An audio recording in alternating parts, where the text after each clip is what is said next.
Selamat pagi anak-anak, kita kembali lagi ya. Kita masih membahas tema 3. Kita sudah sampai pada subtema 4 pembelajaran terakhir, yaitu pembelajaran ke-6. Ada pada halaman 126. Nah, ini tersedia titik-titik ya. Ini kalian nanti bisa bercerita di sini. Ya, menuliskan cerita kalian di sini. Kebiasaan di malam hari. Nah, kalian menceritakan kebiasaanku pada malam hari. Bisa diberi judul kebiasaanku di malam hari. Ya, bisa digambari, misal gambari ya, di malam hari kan ada bintang, ada bulan ya, bisa sambil dihias seperti ini, kemudian diceritakan. Misalnya pukul berapa? Pukul 7 malam ya. 7 malam itu 19.00. Saya mulai belajar ya, bisa mengerjakan PR atau mengulang pelajaran yang tadi disampaikan seperti itu. Kemudian langsung dilanjutkan di sini menulisnya ya. Pukul 7 saya mulai belajar.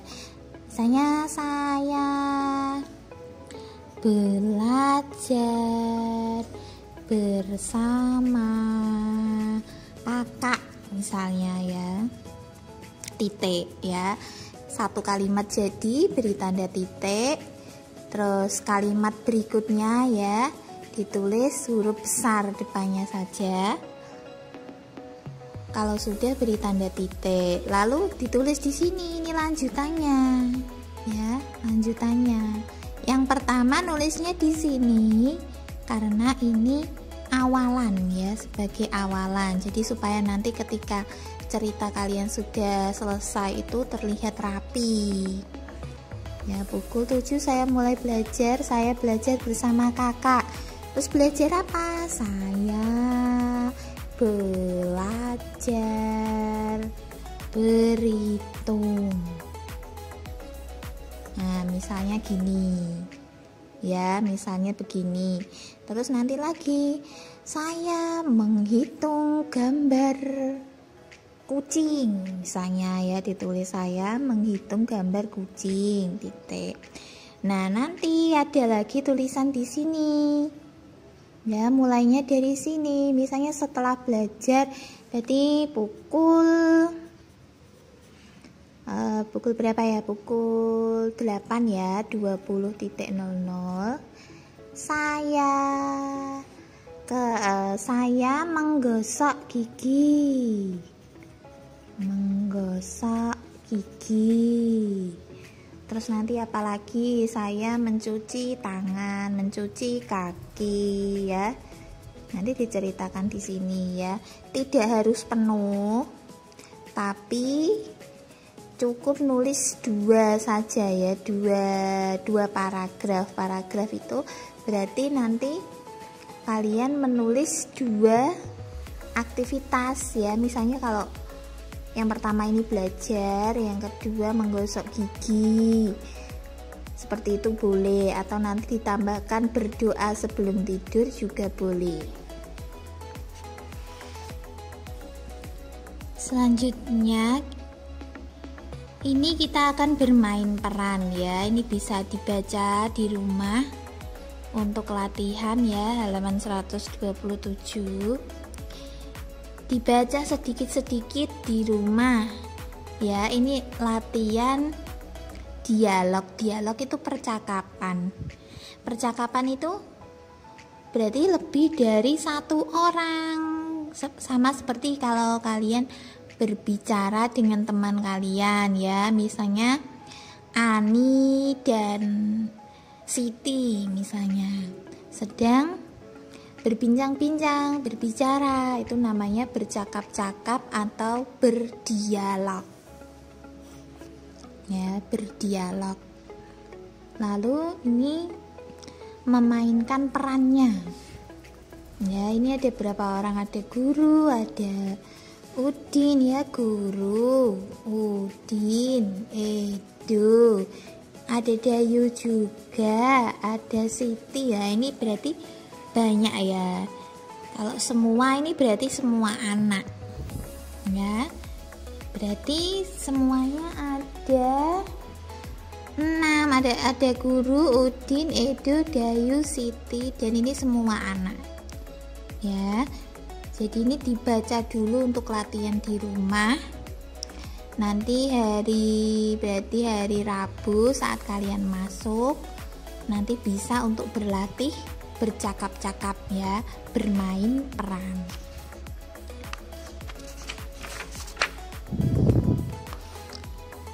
Lalu kegiatan halaman 128. Ini yang namanya soal cerita. Soal cerita itu apa, Bu? Jadi kalian menyelesaikan soal ya, ini namanya cerita ya. Ada ceritanya dulu, ada pengantarnya dulu sebelum kalian mengerjakan soalnya. Seperti ini. Ibu menyiapkan makan malam. Lauknya semur daging dan tempe goreng. Lalu ibu juga menyajikan agar-agar dan buah. Keluarga Udin makan dengan gembira. Selesai makan, Udin membantu ibu membereskan meja makan. Nah, ini perlu kalian tiru ya. Membantu ibu membereskan meja makan. Lalu setelah membantu ibu, Udin belajar berhitung. Nah, jadi ini kita akan belajar berhitung menggunakan cerita ya. Jadi kalian harus membaca cerita, memahami ceritanya dulu. Udin, tempe goreng yang masih di piring ada 6 potong ya. Berarti tadi kan Ibu Udin memasak tempe. Lah itu tempenya itu masih 6 ya, masih 6. Kita sudah makan 6, yang sudah dimakan juga 6. Berarti tadi tempe ada berapa potong ya? Nah, yang masih itu 6 ya, lalu ditulis dulu angkanya. Terus yang sudah dimakan 6. Nah, yang sudah dimakan 6 berarti ditambah 6. Jadinya berapa? Nanti dihitung. Ya. Ibu tadi menyediakan 12 jeruk. Ya, 12, ada 12. Tulis dulu. 12. Sudah dimakan 5. Tadi 12 dimakan 5. Kalau dimakan berarti kan berkurang ya, dikurangi 5. Jadinya berapa? Dihitung. Kemarin sudah diajari pengurangan. Kalau pengurangan itu berarti jumlahnya dikurangi. Berarti 12 ini dikurangi 5. Lalu ada 20 potong daging. Daging yang dimakan 6. Nah, sisanya berapa? Tadi awalnya 20 ya, lalu dimakan 6. Berarti kan berkurang. Berarti ya dikurangi 6. Jadinya berapa? Dihitung. Ya. Nah, nomor 4 dan nomor 5 ini nanti kalian menemukan caranya sendiri ya. Apakah ini dijumlah atau dikurangi? Ya, ditulis seperti ini saja, sederhana ya. Dibaca dulu, dipahami, baru ditulis di sini angkanya.